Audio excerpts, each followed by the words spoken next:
Hi all, ഞാൻ Bhagyalakshmi Tito. Blood ഉണ്ടാകാനും blood purify ചെയ്യാനും ഏറ്റവും നല്ല ജ്യൂസായ ABC ജ്യൂസിൻ്റെ റെസിപ്പിയാണ് കേട്ടോ ഇന്നത്തെ എൻ്റെ വീഡിയോ. അപ്പോൾ ABC ജ്യൂസ് എങ്ങനെയാണ് റെഡിയാക്കണേന്നുള്ളത് നമുക്ക് കാണാം. ഒരു റെഡ് ആപ്പിൾ എടുത്തിട്ടുണ്ട്. ഒരാൾക്ക് കുടിക്കാവുന്ന അളവിലാണ് ഞാനിപ്പോൾ റെഡിയാക്കുന്നത്. ക്വാണ്ടിറ്റി കൂടുതൽ വേണമെങ്കിൽ 2 ആപ്പിളായിട്ട് എടുക്കാം. അടുത്തത് ബീട്രൂട്ടാണ്. ഒരു ചെറിയ ബീട്രൂട്ടാണ് എടുത്തിരിക്കുന്നത്. ബീട്രൂട്ടിൻ്റെ അളവ് കുറവ് മതി. വലിയ ബീട്രൂട്ടാണെങ്കിൽ പകുതി എടുത്താൽ മതി. അടുത്തത് ക്യാരറ്റാണ്. ഒരു ഫുൾ ക്യാരറ്റ് ഞാൻ എടുത്തിട്ടുണ്ട്. ഇനി ഇതിൻ്റെ എല്ലാം സ്കിന്ന് പീൽ ചെയ്ത് കട്ട് ചെയ്തെടുത്തിട്ടുണ്ട്.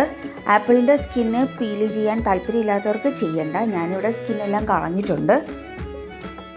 ഞാനിവിടെ ജ്യൂസ് എക്സ്ട്രാക്ടറിലാണ് കേട്ടോ റെഡിയാക്കി എടുക്കുന്നത്. ഈ ജ്യൂസിനെ മിറാക്കിൾ ഡ്രിങ്ക് എന്ന് വിളിക്കുന്നതിൽ ഒരുപാട് കാരണങ്ങളുണ്ട് കേട്ടോ. ഹീമോഗ്ലോബിൻ വർദ്ധിപ്പിക്കാനും പിന്നെ ഡൈജഷനും ഈ ജ്യൂസ് നല്ലതാണ്.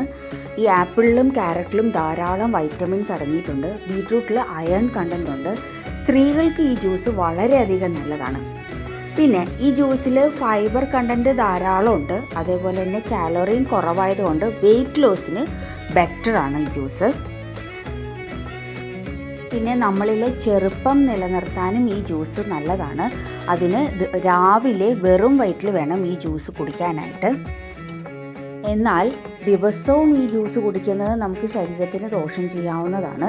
ഞാൻ നേരത്തെ പറഞ്ഞിരുന്നു ബീട്രൂട്ടിൻ്റെ അളവ് വളരെ കുറച്ച് മാത്രമാണ് ജ്യൂസിൽ ചേർക്കുന്നതെന്ന്. വലിയ ബീട്രൂട്ടാണെങ്കിൽ പകുതി മാത്രം ചേർത്താൽ മതി. ഒരാപ്പിളും ഒരു ക്യാരറ്റും ഒരു പകുതി ബീട്രൂട്ടും അങ്ങനെയാണ്. കാരണം ബീട്രൂട്ടിൽ ദിവസവും ബീട്രൂട്ട് കഴിക്കുന്നത് നമുക്ക് സ്റ്റോൺ ഉണ്ടാക്കും. അതുകൊണ്ട് ആഴ്ചയിൽ 2-3 തവണ മാത്രം ഈ ജ്യൂസ് കുടിക്കുന്നതായിരിക്കും നല്ലത്. ജ്യൂസ് റെഡിയായിട്ടുണ്ട്. ജ്യൂസ് എക്സ്ട്രാക്ടറിൽ റെഡിയാക്കിയത് കാരണം ഇപ്പോൾ കുടിക്കാൻ പാകത്തിന് ജ്യൂസ് റെഡിയാണ്. നമ്മൾ മിക്സിയുടെ ജാറിലാണ് റെഡിയാക്കുന്നതെങ്കിൽ എല്ലാം ചെറിയ കഷ്ണങ്ങളായിട്ട് അരിഞ്ഞിട്ട് ഒരു 1/2 ഗ്ലാസ് വെള്ളം ഒഴിച്ച് കുറച്ച് നേരം അടിച്ചെടുക്കാവുന്നതാണ്. എന്നിട്ട് അരിക്കാതെ തന്നെ കുടിക്കുന്നതാണ് ഏറ്റവും നല്ലത്. ഇതേപോലെ ഒരു ബോട്ടിലാക്കി നമുക്ക് ഫ്രിഡ്ജിൽ വെക്കാവുന്നതാണ്. ഞാനിപ്പോൾ ഒരു ഗ്ലാസ് ബോട്ടിലാണ് ഉപയോഗിക്കുന്നത്. ഒരു 3-4 ദിവസം വരെ നമുക്ക് ഫ്രിഡ്ജിൽ വെച്ച് ഉപയോഗിക്കാം. ഈ ജ്യൂസിന് മധുരത്തിൻ്റെ ആവശ്യമില്ല. ബീട്രൂട്ടിൻ്റെ ടേസ്റ്റാണ് കൂടുതലായിട്ടുണ്ടാവുക. പിന്നെ മധുരം വേണമെന്നുള്ളവർക്ക് കുറച്ച് തേൻ ചേർത്ത് ഉപയോഗിക്കാവുന്നതാണ്. ഇതൊരു കംപ്ലീറ്റ് ഹെൽത്ത് ഡ്രിങ്ക് ആയത് കാരണം പഞ്ചസാര ഒട്ടും തന്നെ ചേർക്കണ്ട.